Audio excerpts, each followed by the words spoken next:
Hello, twos. This is Tracy from Inspired Chi bringing you your first reading of 2021. We have a couple energies at play that will be relevant that you might want to be aware of. We have a full moon in Leo on January 28th. Full moons are a time that things come to a culmination. Some things previously hidden coming into light, not always bad.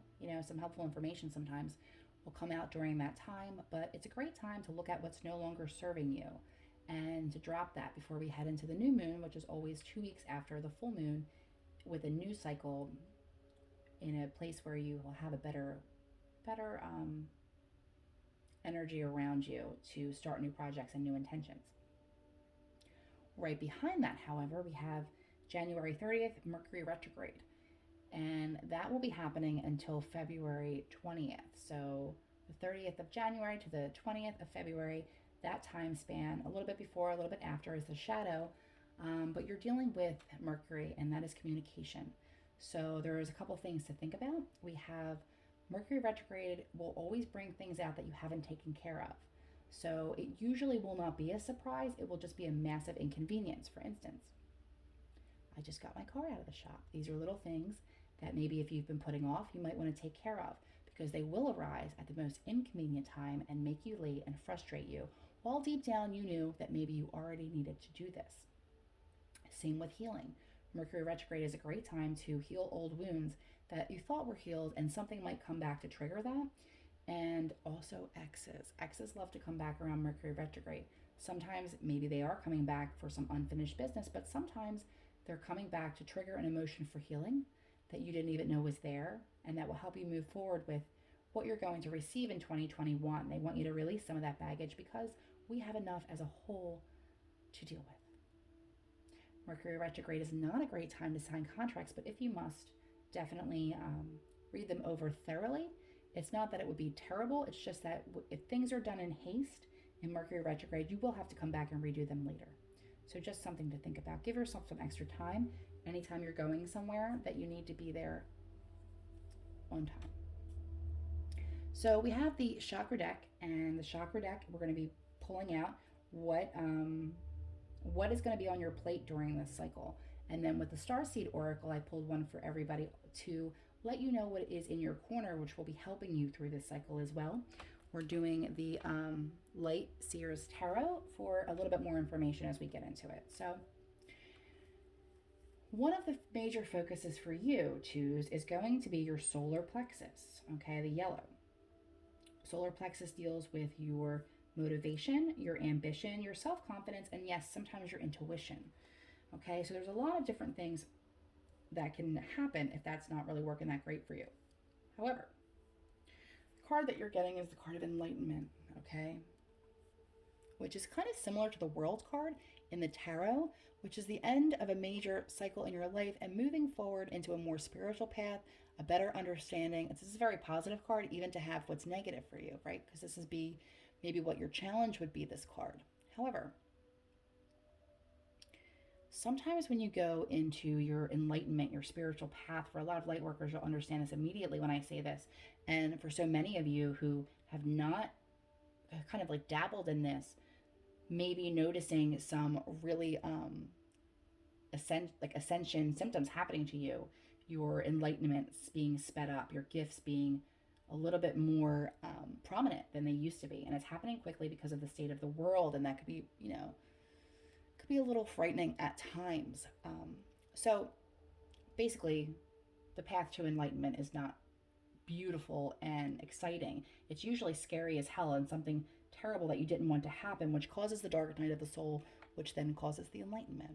Okay, you can't really have one without the other, right? Like they say, you can have joy, but you don't understand joy until you've experienced pain in the reverse, and then you can appreciate the joy for what it is and spend more time in those moments. It's a little bit something like that's coming with this message. And then the help that you're going to receive is inner earth. You'll survive this, new solutions and beginnings. So if some of you have been going through a major cycle and you're scared, I feel I have a lot of fear feelings happening in this reading, a lot of anxiety and stuff like that. But this is a message encouraging from Spirit that you will survive this. You will get through this. This is a big ending for you, but it brings a new beginning. Okay, you have the strength and you have your angels looking out for you. And with that card of enlightenment, I just love how that's paired. Because even though this would be like, what is your challenge and what is helping you, they're both really beautiful cards, okay? And they're coming after a dark period of time. Again, so much anxiety around it, some health issues, autoimmune issues, um, different things like that. All right, let's just get a little bit more information from the tarot. See if we can kind of pinpoint this a little bit. These readings are general readings. Some of the messages will be for you, not all of them, part of the message, etc. Feel free, if you were drawn to another pile besides the two, to check out the other two videos to see if there's anything there for you. If not, maybe it just wasn't this time. Let's see.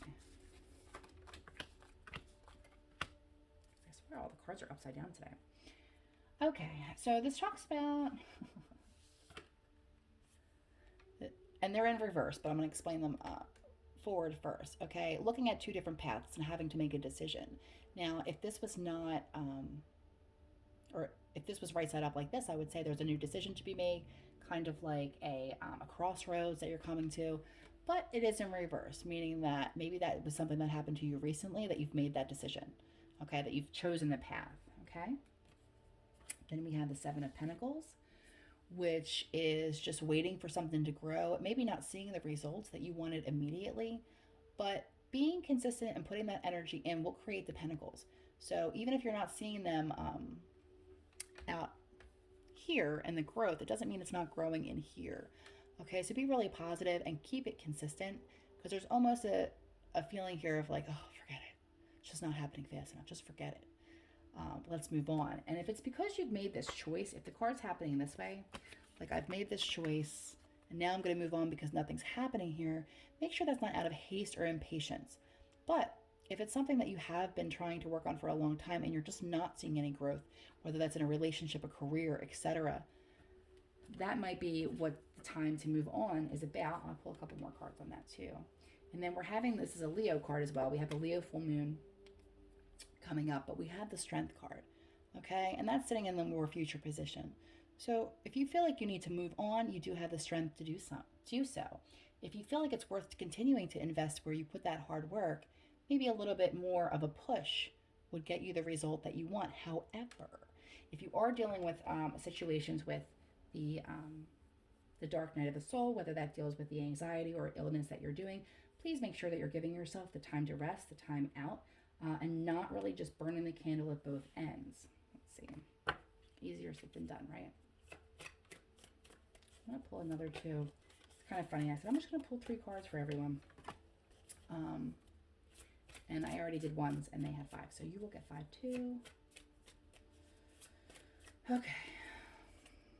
For a lot of you, this is a relationship, okay? This could be a relationship that you weren't sure that you wanted to put any more energy into. Maybe it hadn't matured in the way that you wanted. Maybe the partner hadn't matured. If you're looking at this from a career aspect, maybe something happened, like you didn't get a position that you wanted, or whether it was a raise or something you thought there would be more growth in that you're not really seeing, can be really difficult, okay? But I see you moving out of that situation, having the strength to make a decision and not invest what's not working for you anymore, okay? This is a cycle that twos are going to be moving out of, okay? It's like you don't have time for it anymore. You just can't deal anymore. But because that is coming up and we're talking about where there wasn't growth and having to make a choice, and like I said at the beginning of the reading, Mercury Retrograde, a lot of exes do come back at this time. So if this is resonating for you in a relationship kind of way, just be aware, okay? Just be aware of that. So the Page of Cups, meaning that there might be somebody who has their head in the clouds a little bit, and they're looking at the romance as something, it's not grass is greener. There's something else specific that I can't formulate the thought. Give me a second. It's just a very immature, innocent kind of, like infatuation. That's the word. You know, this seems more of like an infatuation, like this person has their head in the clouds. They're not really building anything that has longevity and will grow. And maybe that maybe you wanted something else. So maybe that was really hard for you. So if that sounds like a relationship to you and that's a trigger that comes up during the time, it's probably just coming up as a trigger for healing. If you're dealing with this in family, this could be dealing with children, people in your family that are very immature, that you have to kind of do everything for them. You're not going to be doing that in 2021. That's one of the things that you're going to be getting rid of with this full moon. Just the fact that you can no longer drag people along on their path. They either want it or they don't, and you can't expend energy where it is wasted. You can obviously, reach out and help. You can give advice. You can do whatever. But in the end, it will be up to the relationship, the job, the person, however that's resonating to you. So don't expect too much of your energy here. You're going through a very deep spiritual time, and you're going to come out with a new beginning on the side. This might just come up for you as one of the last pieces that you didn't want to carry into 2021, and to make sure that you have that healing energy there. So I hope this was helpful. If this resonated with you, or if it didn't and you wanted to book a private reading, you can email me over at inspiredsheradio.com. Otherwise, have a beautiful moon cycle, have a happy new year, and good luck with Mercury retrograde. It's really not that bad.